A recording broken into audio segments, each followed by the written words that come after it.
그 대법관이 변호사로 활동하는 게 우리나라 말고 또 있습니까? 대부분 나라에서 대법관이 퇴직하더라도 변호사로 개업하지 않는 것은 불문율이자 전통처럼 돼 있습니다.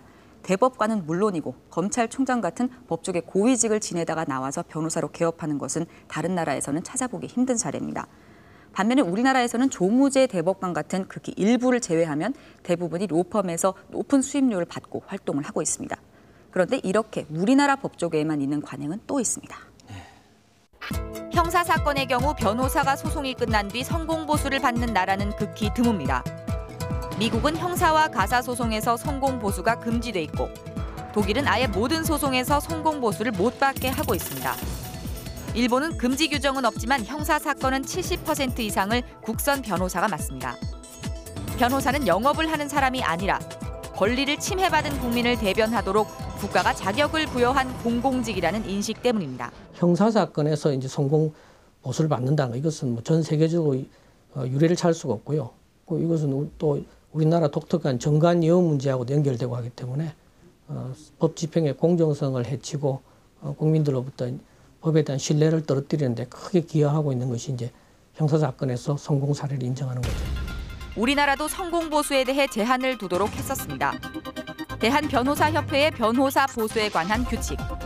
형사 사건의 착수금과 성공 보수는 모두 500만 원 이상을 받을 수 없고 민사 사건의 경우는 수임료를 승소금액의 40% 이상 받을 수 없도록 정해놨습니다. 강제력은 없었지만 적정 수임료를 판단하는 기준으로 작용했습니다. 하지만 공정거래위원회는 이 기준이 가격 담합이고 자율 경쟁을 해친다고 지적하면서 지난 2000년 1월부터 폐지됐습니다.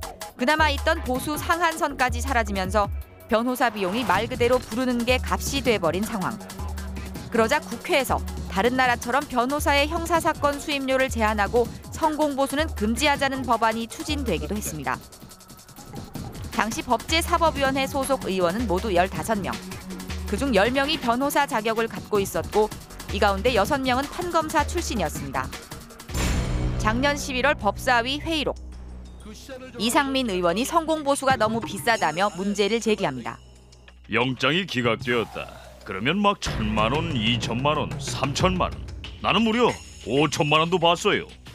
그런데 판사 출신인 김명주 의원이 변호사들이 형사사건 착수금을 거의 안 받고 있는데 뭘 제한하느냐며 현실과 동떨어진 주장을 내놓습니다.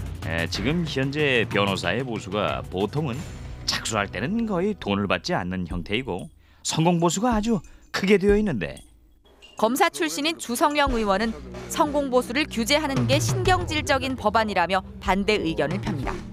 저는 변호사 개업을 안 해봐서 잘 모르겠는데 이렇게 막 뭐라 그러나 규제를 해가지고 신경질적으로 짜증내서 하는 것은 결국 판검사 출신 의원들의 반대에 부딪혀 법안은 본회의에 상정되지도 못한 채 폐기됐습니다. 형사사건 고액 수임료의 원인으로 꼽히는 전관예우를 막자는 법안 역시 마찬가지였습니다. 판검사 퇴직 후 2년 동안 최종 근무한 법원이나 검찰청 관할 형사사건 수임을 막자는 것. 즉 2년간 전관예우를 제한하자는 내용. 검사 출신 주성영 의원은 이것 역시 연수원 출신 변호사들이 기분 나빠서 만든 거라고 주장합니다. 지금 개업하고 있는 판검사 출신이 아닌 변호사들이 판검사 출신들 개업하는 거 기분 나쁘다고 제안하는 게 그렇게 될 것 같냐고. 이게 형평성의 근거가 뭐가 있어요? 회의에 참석한 법무부 관계자는 법원과 검찰도 반대가 심하다고 털어놓습니다. 법원하고 검찰에서 하도 반대가 심해서 여러 가지 대안을 협의 중에 있습니다. 판검사들이 아주 막 저항이 많은 것 같아요. 저한테도 전화가 많이 오고 이 법 통과되면 어떻다라고 하고 있고. 결국 일부 판검사 출신 의원들의 반대와 현직 판검사들의 반발로 변호사법 개정안은 법사위에서 모두 폐기됐습니다.